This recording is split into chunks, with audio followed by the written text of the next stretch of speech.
கிறிஸ்து இயேசுவுக்குள் அன்பான உடன் விசுவாச பிள்ளைகளே, மீண்டும் கர்த்தருடைய வார்த்தைகளோடு உங்களை சந்திப்பதில் மிகுந்த மகிழ்ச்சி அடைகிறேன். இந்த நாளின் ஆசீர்வாதத்தை தேவன் நமக்கு காணும்படி இந்த திங்கட்கிழமையின் பொழுதை நமக்கு ஆண்டவர் காட்டியிருக்கிறார். அவருக்கு நன்றிகளை ஏறெடுத்து வந்திருக்கின்ற உங்கள் அனைவருக்கும் ஆண்டவர் இயேசு கிறிஸ்துவின் நாமத்தில் வாழ்த்துக்களை தெரிவித்துக் கொள்கிறேன். கர்த்தர் நம்மோடு இருப்பாராக. இந்த நாளிலும் தேவ சமூகம் நம்மை எப்படி அழைக்கிறது? இந்த நாளின் தியானத்திற்கென்று எடுத்துக்கொள்ளப்பட்ட வேத பகுதி 27வது சங்கீதம் 4வது வசனம். கர்த்தரிடத்தில் ஒன்றை நான் கேட்டேன், அதையே நாடுவேன்.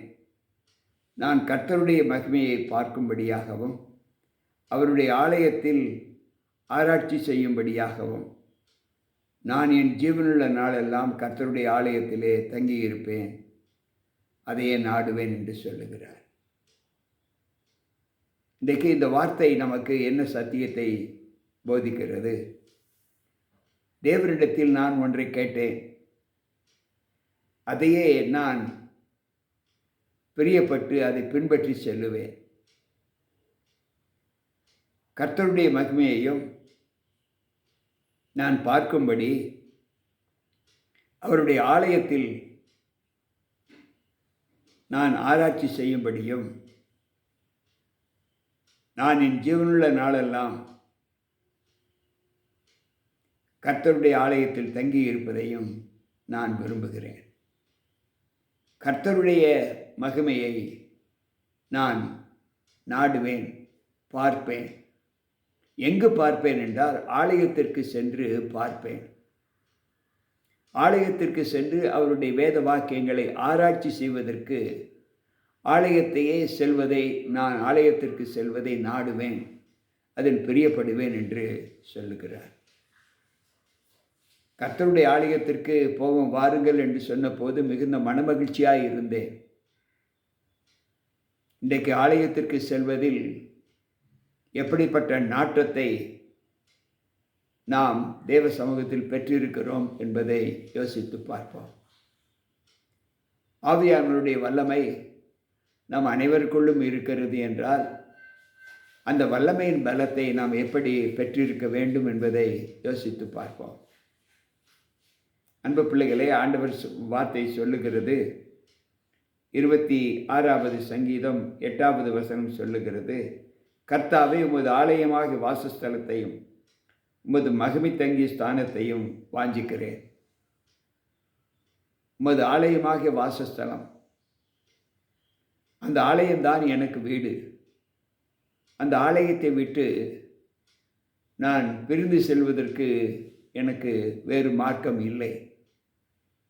உம்முடைய ஆலயத்தில் வந்து உம்முடைய சத்திய எழுத்துக்களை தியானிக்கவும், நான் அதிகமாக அதை ஏற்றுக்கொள்வதற்கு, ஆராய்ச்சி செய்வதற்கு, உம்மை பற்றி சிந்திப்பதற்கு உம்முடைய ஆலயத்திலே மட்டும் நான் தங்கியிருப்பேன் என்று சொல்லுகிறார்.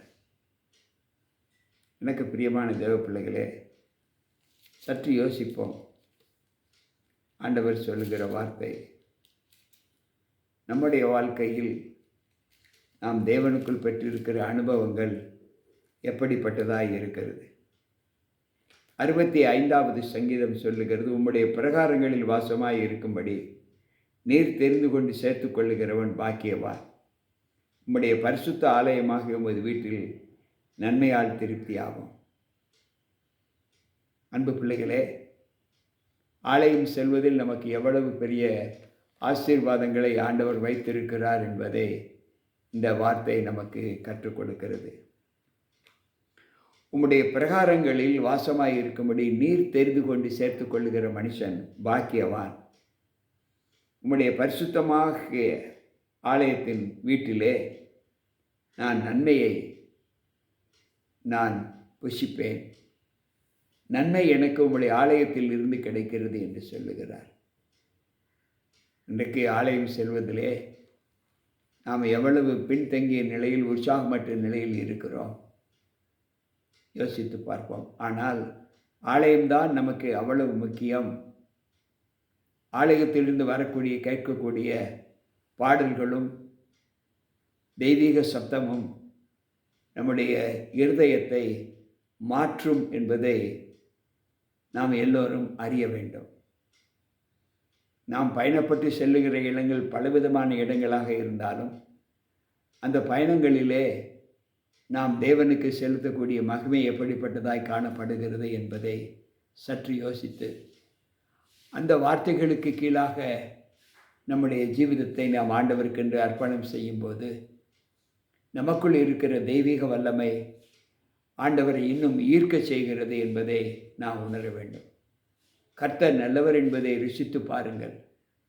அந்த ருசித்து பார்க்கக்கூடிய குணம் தேவனுடைய வேதத்தை எடுத்து அவருடைய ஆலயத்தில் ஆராய்ச்சி செய்கிற ஒரு அனுபவத்தை நாம் பெற்றுக்கொள்ள வேண்டும். அதைத்தான் 27வது சங்கீதம் 4வது வசனத்திலே நாம் வாசித்தோம்.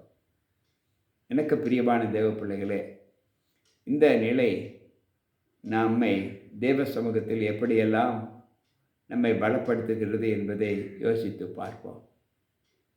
அவர் சொல்லுகிறார், கர்த்தாவே, நான் துதியின் சங்கத்தை தொனிக்க பண்ணி உம்முடைய அதிசயங்களை எல்லாம் விவரிப்பதற்காக 6வது சங்கீதம் 6வது வசனம் சொல்லுகிறது. உம்முடைய துதியின் சத்தத்தை தொனிக்க பண்ணி உம்முடைய அதிசயங்களை தியானிப்பதற்கு வேண்டும். எனக்கு பிரியமான தேவ பிள்ளைகளே, நம்முடைய வாழ்க்கையில் கர்த்தர் கொடுக்கிற அந்த தீர்மானம் எப்படிப்பட்டதாய் காணப்படுகிறது என்பதை யோசித்து, தேவனுக்கு நன்மையை நாம் செலுத்துகிற ஒரு அனுபவத்தை கர்த்தருடைய வாழ்க்கையில் நாம் கற்றுக்கொள்ளக்கூடிய அனுபவமுள்ள பிள்ளைகளாக நம்மை மாற்ற வேண்டும். எல்லா நிலைகளிலும் கர்த்தர் நம்மை தேற்றி நம்மை மகிமைப்படுத்துவார். யார் அந்த ஆலயத்தின் பிரதிநிதி? அவர்தான் அந்த மகிமையின் ராஜா. யார் இந்த மகிமையின் ராஜா? அவர் வல்லமையும் பராக்கிரமும் உள்ள கர்த்தர். அவர் யுத்தத்தில் பராக்கிரமுள்ள கர்த்தர். யார் இந்த மகிமையின் ராஜா? அவர் சேனைகளின் கர்த்தரானவர். அவரே மகிமையானவர். அவர்தான் மகிமையின் ராஜா. எனக்கு பிரியமான தேவ பிள்ளைகளே, இன்றைக்கு நம்முடைய வாழ்க்கையில் அந்த மகிமையின் ராஜாவினுடைய சப்தத்தை கேட்பதற்கு நாம் ஆலயம் செல்வதில் உற்சாகத்தோடு காணப்பட வேண்டும் என்று ஆண்டவர் சொல்லுகிறார். நாம் முழங்கால் படியிட்டு தேவ சமூகத்தில் நம்முடைய விண்ணப்ப பிரார்த்தனைகளை நாம் செலுத்தும் போது நமக்கு அவர் செவி கொடுப்பேன் என்று வாக்கு கொடுக்கிறார். 5வது சங்கீதம் 3வது வசனம் சொல்லுது, கர்த்தாவே, என்னை நோக்கி பாரும். நான் காலையில் எழுந்து ஆயத்தமாகி உமக்கு நேராக வந்து நிற்பேன் என்று சொல்லுகிறார். இந்த காலை வேளையில் தேவ வார்த்தைகளை கேட்டுக்கொண்டிருக்கிற, கேட்கப் போகிற பிள்ளைகளாகிய உங்கள் அனைவருக்கும் ஆண்டவர் சொல்லுகிற வார்த்தை, நீங்கள் ஆயத்தமாகி காலையிலே என் சப்தத்தை கேட்க வாருங்கள். என்னை நோக்கி வாருங்கள். என்னிடத்தில் ஒருவனை நான் புறம்பே தள்ள மாட்டேன். மகிமையின் ராஜாவாகிய நான் உங்களோடு கூட இருப்பேன். என் முகத்தை பாருங்கள் என்று சொல்லுகிறார். கேட்டுக்கொண்டிருக்கிற அன்பான தேவ பிள்ளைகளே, அவருடைய முகத்தை காண்பதற்கான ஒரு பலத்தை நாம் பெற்று அவருக்குள் நம்மை முழுமையுமாக ஒப்பு கொடுக்க தேவ சமூகத்தில் நம்மை ஒப்பு கொடுப்போமா? ஜெபிப்போம். அன்பு ஆண்டவரே, இந்த நாளின் ஜீவிதத்திலே நாங்கள் கற்றுக்கொண்ட உம்முடைய பிரகாரங்களில் வாசமாய் இருக்கிற மனுஷன் பாக்கியவான். உம்முடைய வேதத்தை தியானிக்கும்படி உம்முடைய ஆலயத்தை நான் வீடாக வைக்கப் போகிறேன். அது எனக்கு சாலச் சிறந்தது என்று எங்களுக்கு சொன்னீரே. கேட்டுக்கொண்டிருக்கிற பிள்ளைகள் ஒவ்வொருவருக்குள்ளும் அந்த ஆசீர்வாதத்தை கொடுத்து உம்முடைய ஆலயத்தை தங்கி இருந்து உங்களுடைய வேத சத்தியங்களை தியானிப்பதும் ஆராய்ச்சி செய்வதுமான ஒரு முக்கியத்துவத்தை எங்களுக்கு தந்து கேட்டுக்கொண்டிருக்கிற ஒவ்வொரு பிள்ளைகளுக்கும் அந்த ஆசீர்வாதத்தை தாரும். மீட்பர் இயேசு கிறிஸ்துவின் நாமத்தில் ஜெபிக்கிறேன் நல்ல பிதாவே, ஆமென். அன்பு பிள்ளைகளே, கேட்ட வார்த்தைகள் நம்முடைய வாழ்க்கையில் ஒரு மாற்றத்தை கொடுக்கும் என்று நம்பி ஆண்டவர் பக்கம் சேருவோம். கர்த்தர் நம்மோடு இருப்பாராக. மீண்டும் நாளை சந்திப்போம்.